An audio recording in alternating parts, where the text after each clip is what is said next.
जिस जगह हमेशा मतला अबर आलूद रहता हो वहाँ क्या हुक्म है और वहाँ क्या करना चाहिए, वहाँ क्या करें।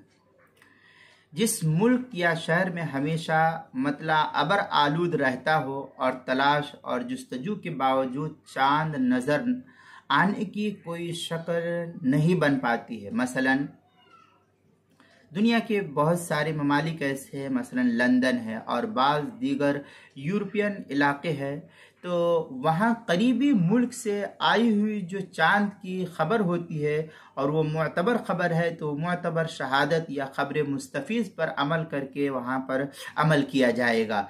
ऐसे इलाक़े के उलमा पर लाजिम है कि वो इत्तेफ़ाक़ राय से अक़रब तरीन मुल्क से राब्ता करके फिर रमज़ान या ईद के ऐलान का रमज़ान या ईद के चांद का ऐलान करे। यही इसमें बेहतर सूरत हाल फ़ुक़हा ने नक़ल किया। चुनांचे फ़तावा शाम के अंदर है, अस्सहीह मिन मज़हबी अस्हाबुना इन्नल ख़बर इज़ा इस्तफ़ादा व तहक़्क़क़ फ़ीमा बैन अहलिल बलद। इस तरीके की इबारत फ़तावा शामी जो ज़करिया बुक डिपो देवबंद का हिंदी नुस्खा है उसकी तीसरे जिल्द सफ़ा 359 और इसी के हम मिसल फतावा तातार खानिया जो ज़करिया बुक डिपो देवबंद का हिंदी नुस्खा है उसकी तीसरी जिल्द सफ़ा 366, मजमउल अनहुर उसकी पहली जिल्द सफ़ा 239, मनहतुल खालिक उसकी दूसरी जिल्द सफ़ा 270, किताबुल मसाइल उसकी दूसरी जिल्द सफ़ा 128 पर इसको नकल किया गया है।